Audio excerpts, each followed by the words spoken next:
एक बार फिर खुश आमदीद। बात हो रही है कश्मीर के हवाले से। आज़ाद जम्मू व कश्मीर में इस वक्त एहतजाज जारी है और अवामी एहतजाज है। अवामी हकूक़ की जो कॉल दी गई थी जॉइंट एक्शन कमेटी की तरफ से, और ये वो जद्दोजहद है जो पिछले 3 साल से हम देख रहे थे कश्मीर में, और आहिस्ता आहिस्ता ये मामला जो है वो कशीदगी की तरफ चला गया और कशीदगी में फोर्सेस के लोग भी जाँ बहक हुए और सिविलियन भी।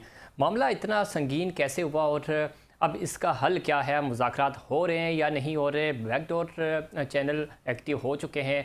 मामला किस तरफ जा रहे हैं? कश्मीर जो कि पुरअमन ख़ित्ता है और हमेशा टूरिज़म के हवाले से, और जब हम ओवरऑल इस ख़ित्ते की बात करते हैं तो पूरी दुनिया की तवज्जो का मरकज़ रहा। कशीदगी हम मकबूजा कश्मीर में तो ज़रूर देखी, लेकिन इस ख़ित्ते में कभी इस तरह की कोई टेंस सूरत हाल नहीं बनी। ये लोग जो इस वक्त सड़कों पे मौजूद हैं, आम शहरी हैं, ताजर बरादरी है और सिविल सोसाइटी है, और वो सरापा एहतजाज हैं। रावलाकोट मरकज़ है, वहाँ पे काफ़िले मौजूद हैं, धरना दिया हुआ उन्होंने। सूरत हाल वहाँ की क्या है और इस पूरे पस मंज़र में हुकूमत आज़ाद कश्मीर क्या कर रही है, कौन से ऐसे इक़दाम कर रही है जिसकी वजह से ये मामलात नॉर्मलाइज़ हों और ज़िंदगी मामूल के मुताबिक आए? क्या कोई बैकडोर मुज़ाकरात की बात हो रही है या नहीं? जो मुज़ाहिरीन हैं उनकी तरफ से तो कहा यह जा रहा है कि शायद कोई पैगाम उनके पास पहुंचा है और तहरीरी तौर पे उन्होंने मुज़ाकरात के हवाले से जो पेशरफ्त हुई है उसके ऊपर भी अपने तमाम जो मुज़ाहिरीन हैं उनको मेक श्योर किया है कि किसी भी तरह का पुरतशद्दुद वाक़यात की तरफ ना जाएँ, चूँकि मामलात शायद बैकडोर पे तय पा रहे हैं या बातचीत हो रही है। इस पर बात करेंगे। हमारे साथ पैनलिस्ट मौजूद हैं। हमें इस्लामाबाद से वीडियो लिंक के जरिए ज्वाइन किया ख्वाजा काशिफ मीर साहब ने, सीनियर सहाफ़ी हैं, सीनियर तज्ज़ियाकार हैं। मीर साहब खुश आमदीद कहते हैं आपको शो में। सरदार नसीम इकबाल एडवोकेट साहब, चेयरमैन जेके इंटरनेशनल लीगल वॉच यूके से वीडियो लिंक के जरिए हमें थोड़ी देर में ज्वाइन करेंगे, और धरने के मुकाम से हमें रावलाकोट से ज्वाइन करेंगे शाहिद मजीद, सीनियर सहाफ़ी हैं। उनका पॉइंट ऑफ व्यू भी आपके सामने रखेंगे कि इस वक्त वहाँ के मुनाजिर क्या हैं। ख्वाजा साहब, गुफ्तगू का आगाज़ आपसे करेंगे।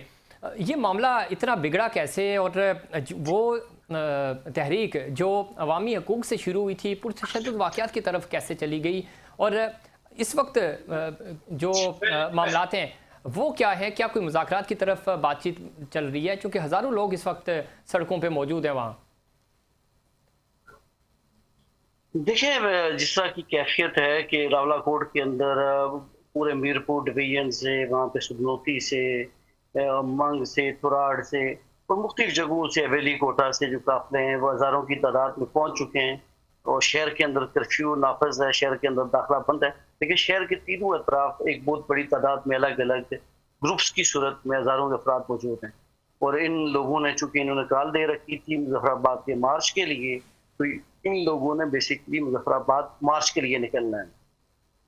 गुज़िश्ता 3 दिन में हमने देखा कि पहले रावलाकोट के अंदर और फिर कोटली के अंदर सिक्योरिटी फोर्सेस का और जो अवामी जो लोग थे इनके दरमियान तसादम हुआ, जिसके नतीजे में 8 हमवात रावलाकोट में हुई, सिविलियन की 8 हमवात कोटली के अंदर हुई जो रिकॉर्ड का हिस्सा बनी, और 4 सिक्योरिटी एहलकारों की शहादत हुई। वहीं पे सैकड़ों की तादाद में जो जख्मी हैं वो भी रिकॉर्ड का हिस्सा बने। अब ये जो सारी सिचुएशन जो बनी उस बुनियाद के ऊपर के जो 38 निकात पर मुश्तमिल जो चार्टर ऑफ डिमांड था जो अवामी एक्शन कमेटी का था, और अवामी एक्शन कमेटी गुज़िश्ता 3 साल से आज़ाद कश्मीर के अवाम की स्टेक होल्डर बनी हुई थी। उस अवामी एक्शन कमेटी के ऊपर क्रैकडाउन का आगाज़ हुआ, 5 जून को उसको कालादम करार दे दिया गया। उससे कबल जो हाई पावर जो कमेटी थी उसकी मीटिंग में मुज़ाकरात नाकाम हुए, और उसके बाद ये मैयर्स दिए गए कि इसको एक दहशतगर्द तंजीम और एक कालादम तंजीम करार दिया गया, और उसके बाद इससे मुज़ाकरात बंद किए गए। फिर हमने देखा कि उसके जो आम लोग थे जिनमें उमर नज़ीर कश्मीरी थे, उनको गिरफ्तार करने की कोशिश हुई। उनका एक साथी जो थे वो शहीद हो गए। उमर नज़ीर कश्मीरी खुद गोली लगने से वो जख्मी हुए। और फिर हमने गिरफ्तारियों का सिलसिला देखा कि मुजफ्फराबाद के अंदर जी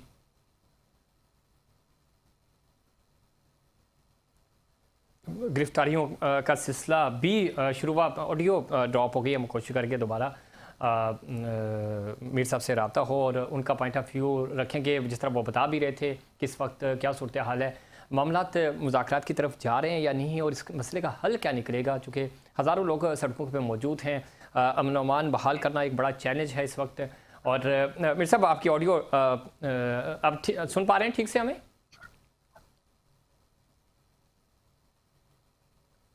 काशिम मीर साहब, आवाज़ आ रही है आपको? ऑडियो ठीक तरीके से नहीं है, और हम कोशिश कर रहे हैं कि किसी तरह ऑडियो हमारी बेहतर हो जाए। और काशिफ मीर साहब का पॉइंट ऑफ व्यू आपके सामने रखेंगे। वो जिस तरह बता भी रहे थे कि जो सूरत हाल है वो कोई इतनी उस तरह की नहीं है, और जो डेवलपमेंट्स वहाँ की हो रही हैं, वहाँ पे हो रही हैं, और हुकूमत आज़ाद कश्मीर, प्राइम मिनिस्टर क्या सोच रहे हैं, क्या प्लान कर रहे हैं। काशिफ मीर साहब, सुन पा रहे हैं आप मुझे? जी, मैं बिल्कुल आपको सुन पा रहा हूँ। देखें, जो नेगोशिएशन के तमाम रास्ते 5 जून को बंद कर दिए गए थे कि जब ज्वाइंट अवामी एक्शन कमेटी को कालादम करार दे दिया गया था, और उसके बाद हमने देखा कि उनके खिलाफ FIR हुई, गद्दारी के मुकदमात बने, उनके दफातर सील हुए, और एक बहुत बड़ी तादाद में जो कारकुनान थे उनको, उनके जो वोट सपोर्टर थे उनको गिरफ्तार किया गया। तो अब उसके बाद एक तय हो गया कि रियासत ने अपना फैसला सुना दिया और अपनी जो पॉलिसी है उसको वाजे कर दिया है कि हमने इन लोगों के साथ मज़ीद मुज़ाकरात नहीं कर रहे। आया ये नौबत कहाँ पे आई? ये समझना ज़्यादा ज़रूरी है कि दोनों तरफ से जब मुज़ाकरात, जब डेडलॉक हाई पावर कमेटी में जिसमें राजा परवेज़ अशरफ मौजूद थे, फेडरल मिनिस्टर्स मौजूद थे, पॉलिटिकल पार्टीज़ के मरकज़ी जो रहनुमा थे वो मौजूद थे, और दूसरी तरफ जॉइंट अवामी एक्शन कमेटी की कोर कमेटी के लोग मौजूद थे, तो इनके दरमियान एक एतमाद का फुकदान था। और दोनों तरफ हमने देखा कि उस वक्त दोनों लोग बिल्कुल हाईएस्ट पोजीशंस के ऊपर थे।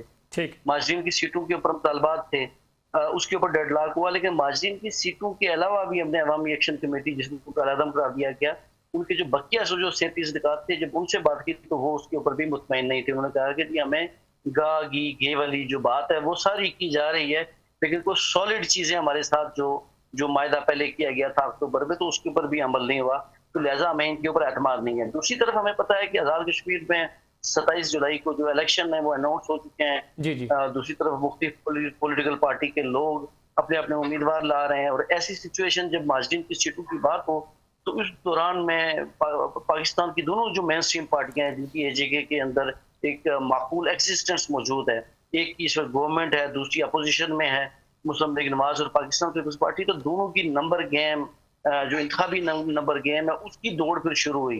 पाकिस्तान पीपल्स पार्टी की ख्वाहिश थी, क्योंकि उनका पंजाब के अंदर वोट बैंक नहीं है, तो उनकी ख्वाहिश रही है कि हम किसी तरह से इन सीटों से जान छुड़वा लें ताकि हम AJK के मैदान के अंदर मुस्लिम लीग का मुकाबला करें। मुस्लिम लीग नवाज की कोशिश रही कि हम पंजाब के अंदर हमारी गवर्नमेंट है, मरकज के अंदर हमारी गवर्नमेंट है, तो लिहाजा हमें इसमें कोई शक नहीं, आप ठीक कह रहे हैं। लेकिन ये मामला फिर बिगड़ा कैसे? प्राइम मिनिस्टर ने तो कहा था कि मैं इनको ठंडा पानी पिलाऊंगा, मामला बिल्कुल ठीक चल रहे थे, और रातों रात ऐसी क्या मजबूरी बनी कि ऑर्डर भी हो गया, गोली भी चल गई और मामला खराब भी हो गए? देखिए, जब चूंकि स्टेट ऑफ पाकिस्तान के जो कौमी सलामती के जो इदारे हैं उनके नज़दीक ये समझा जाता है कि आज़ाद कश्मीर के अगर लोग आटा सस्ता मांगते हैं, बिजली मांगते हैं, सेहत की सहूलत मांगते हैं, तालीम मांगते हैं, तवानाई मांगते हैं, ये उनका राइट है, उसके लिए तो ये सारी चीज़ें दी जा सकती है। लेकिन अवामी एहतजाज की सूरत में लोगों को इकट्ठा करके तो आप आइन के अंदर तरमीम करना चाहें और मसला कश्मीर जो जो जो जो कौमी सलामती के इदारों और जो मरकजी जो पॉलिटिकल पार्टियों की जो क़यादत की जो APC हुई, उस सब में ये तय पाया कि ये माजरीन की सीटों के साथ मसला कश्मीर जुड़ा है, और रियासत जो जम्मू कश्मीर है वो इसके साथ जुड़ी है। आज़ाद कश्मीर के सेटअप अलग से कोई आप सही कह रहे हैं, उस पे सुप्रीम कोर्ट की आप AJK की डायरेक्शन भी आई कि ये मसला कैसे हल होगा, लेकिन उसके बाद मौका ही नहीं मिला। लाइन पर ये आप हमें रावला कोट आज़ाद कश्मीर धरने के मुकाम से ज्वाइन किया है जनाब शाहिद मजीद साहब ने, उनसे जानते हैं कि इस वक्त रावला कोट की क्या सूरत हाल है और जो मुजाहिरीन हैं वो किस मुकाम पे हैं और कितनी बड़ी तादाद में है। शाहिद मजीद, सुन पा रहे हैं आप मुझे? जी जी बिल्कुल। क्या अपडेट्स हैं इस वक्त धरने के, कौन से मुकाम पे आप मौजूद हैं, कितनी बड़ी तादाद है और क्या मुतालबात हैं? चूँकि मुज़ाकरात की बातें भी हो रही हैं बैक चैनल, तो कोई इस तरह की डेवलपमेंट्स हुई हैं और आपके पास क्या अपडेट्स हैं वहाँ? जी रफी साहब, बहुत शुक्रिया। अभी मैं रावलाकोट में मौजूद हूँ, लेकिन ये कि मुज़ाकरात की तो यहाँ पर चूंकि ब्लैकआउट है एक तरह का, और आपको पता है मोबाइल सर्विस भी उस तरह नहीं चल रही और इंटरनेट तो 3-4 दिन से बंद है, तो इस तरह की कोई सर्विस यहाँ पे कोई इतला तो नहीं है। लेकिन ये कि यहाँ पे मुजाहिरीन बहुत बड़ी तादाद में जमा है। 2-3 दिन पहले आपको पता है रावलाकोट में एक इंसिडेंट हुआ था, उसके बाद से आज जो है, आज तकरीबन 1 लाख के लगभग लोग जो है, जितने भी जराए हमें बता रहे हैं कि इस वक्त रावलाकोट में मौजूद हैं लोग जो है इस तादाद में, और अभी भी काफिले आ रहे हैं। अभी यहाँ पे लोग मौजूद हैं और अभी रावलाकोट शहर में नहीं पहुंचे हैं लोग, तीनों चारों डिस्ट्रिक्ट से जो लोग आ चुके हैं, और अभी भी एक काफिला जो है ना अभी भी रास्ते में है। तो मेरे ख्याल से इतनी बड़ी तादाद में जो मोबिलाइजेशन हो रही है, तो ये बड़ी एक जो है ना इस तरह का, पहले इस तरह का कभी मैंने नहीं देखा कि आजाद कश्मीर में इस तरह की मोबिलाइजेशन हो आवाम में। तो ये इस तरह, अगर इसको ये समझा जाए जिस तरह स्टेट ऑफ पाकिस्तान समझ रही है कि ये महज जो है ना एक एक्शन कमेटी है या एक जत्था है या चंद लोग हैं, ऐसी बात नहीं है। क्योंकि 2-3 दिन से मैं जो देख रहा हूँ, मैंने अपनी जिंदगी में कभी नहीं देखा कि आजाद कश्मीर में इतने बड़े लेवल पे आवाम जो है खुद से बाहर निकली हो और वो किसी एक मकसद के लिए निकली हो, ये पहली बार हो रहा है। तो इस हवाले से आज मुझे जो दिखा है, जो मैंने यहाँ सिचुएशन देखी है, ये माशाल्लाह बहुत ही जो है ना वोलेटाइल है, और स्टेट ऑफ पाकिस्तान से राब्ता को इस तरह नहीं हो पा रहा है यहाँ का लोगों का।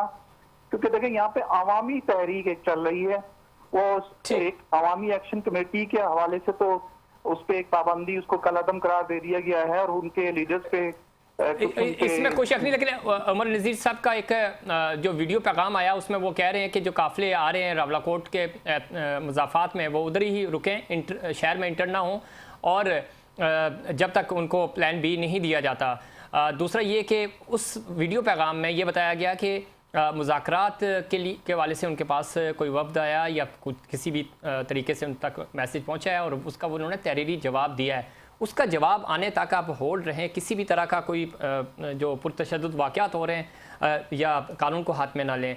इस तरह की आपके पास कोई इन्फॉर्मेशन है? आप चूँकि वहाँ पे मौके पे मौजूद भी हैं, तो क्या कोई डेवलपमेंट्स हुई हैं इस तरह की? और अगर हो रही हैं तो कोई कमेटी तश्कील दी गई है या कोई सालसी का किरदार अदा करने के वाले से कोई लोग मौजूद हैं? कौन लोग हैं जो इस पीस प्रोसेस को आगे बढ़ा रहे हैं? इस हवाले से 2 दिन से, कल से मुसलसल कोशिशें जारी हैं। इस हवाले से तो इतलात हैं कि यहाँ पे जो है कुछ सिविल सोसाइटी के अलावा कुछ 1-2 सियासी जमातें हैं जो कि न्यूट्रल थी, उन्होंने भी कोशिश की है, और कुछ ताजिर हजरात भी कोशिश कर रहे थे, और वकला हजरात की भी कुछ तंजीमें हैं यहाँ कोशिश कर रही थी। इस हवाले से इतलात तो थी, लेकिन आज की जो है ना अभी तक जो यहाँ जो धरने के हवाले से लोगों को इस तरह की कोई वाज़े जो है ऐलान नहीं किया गया, लेकिन लोगों को ये तो बताया गया है कि अभी हम लोगों ने शहर के अंदर दाखिल नहीं होना, अभी शहर के बाहर ही जो है ना एक जगह पे रावलाकोट से तकरीबन 1 किलोमीटर के फासले पर लोग बैठे हुए हैं, और सबसे बड़ा इज्तिमा यहाँ पे है। लेकिन इस वक्त रावलाकोट के तीनों अतराफ में जो है ना लोग बैठे हुए हैं लोग। और जो सबसे बड़ा इज्तिमा है जो काफिले मीरपुर डिवीजन से और फिर मुजफ्फराबाद डिवीजन से आने थे, तो वो भी क्या रावलाकोट पहुंच चुके हैं? जी जी, जो सबसे बड़े काफिला है वो जो है वो सुबनौती से और मीरपुर और कोटली और बाग से जो है वो रावलाकोट के मज़ाफ़ात में पहुंच चुके हैं, और यहाँ पे जो है ना रावलाकोट से 1 किलोमीटर के फासले पर वो मौजूद हैं, और यहाँ बताया जा रहा है जो अच्छा शाहिद जी, क्विकली अगर आप बता सकें नंबर्स की अंदाजन कितने हजारों में है या लाखों में है, तादाद कितनी हो सकती है? वही बात मैं करना चाह रहा था कि जिस तरह की जो है ना मेरी अपनी जो जिस तरह मैंने देखा, और जितनी गाड़ियां और जिस तरह के लोग आए हो, जितनी बड़ी जगह वहाँ पे उन्होंने घेरी हुई है, तो तकरीबन कम अज कम 1 लाख के करीब लोग जो है ना इस वक्त रावलाकोट के मज़ाफ़ात में मौजूद हैं। तो यकीनन इतनी बड़ी तादाद में जब आवाम मोबिलाइज हो रहे हैं, तो उसका हल जो है ना इस सारे मसले का जाहिर है फिर मुज़ाकरात ही बनते हैं। तो उम्मीद तो यही है कि मुज़ाकरात के जरिए ही इस मसले का हल होगा। मुज़ाकरात होने चाहिए, बिल्कुल ठीक कह रहे हैं शाहिद मजीद, आप लाइन पे रहिएगा। काशिम मीर साहब, गुफ्तगू आप सुन रहे थे, शाहिद मजीद साहब चूँकि पिछले 3 दिन से वहाँ पे मौजूद हैं, और वो मनाजिर जो शायद हम यहाँ बैठ के देख नहीं सकते, वो उन्होंने अपनी आंखों से देखें। उनके अंदाजे के मुताबिक जो तादाद है वो 1 लाख के लगभग है, मुज़ाफ़ात के लोग मिला के, और जो ख़ुद इस वक्त रावला कोट के अंदर शहर में मौजूद हैं मुज़ाहिरीन, उनको भी मिला के ज़रा ऊपर नीचे हो सकता है। आप इस्लामाबाद में हमेशा नंबर्स का ही गेम होता है।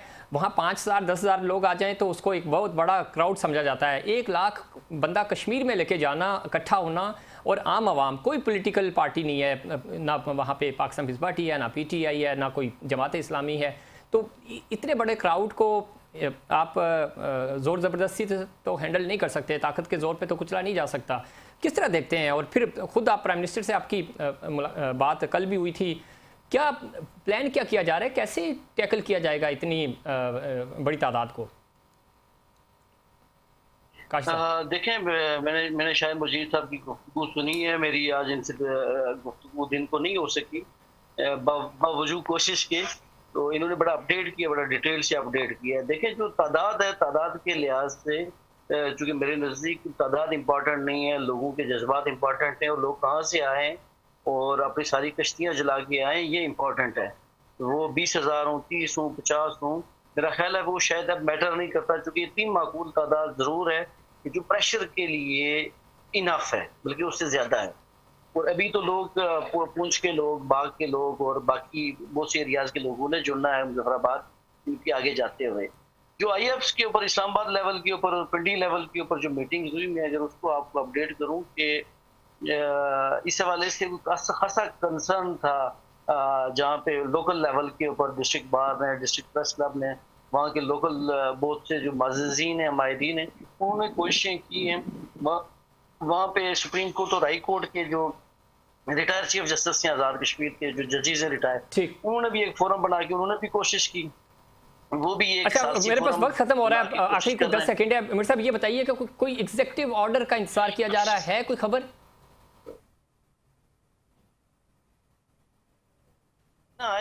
लेकिन हाईएस्ट लेवल के ऊपर से माजरत कर ली गई है कि हमने कोई नेगोशिएशन नहीं करते हैं। कोर कमेटी के जो लोग हैं उन्होंने वो सरेंडर करें, अपनी कॉल ऑफ करें, तो उसके बाद इनके मुतालबात देखेंगे, वरना जो सिचुएशन जिस तरह से है, स्टेट अपनी ताकत का इस्तेमाल जारी रखेगी, जो मेरे पास आखिरी जो खबर। बहुत शुक्रिया आप दोनों का, और जनाब नसीम इकबाल साहब टेक्निकल वजूहात की वजह से हमें ज्वाइन नहीं कर सके। ये था हमारा आज का प्रोग्राम। उम्मीद करता हूँ दूसरे प्रोग्राम की तरह आज का प्रोग्राम भी आपको पसंद आएगा। मुझे और अपफ्रंट की पूरी टीम को दीजिए इजाज़त। अल्लाह ने के बाद।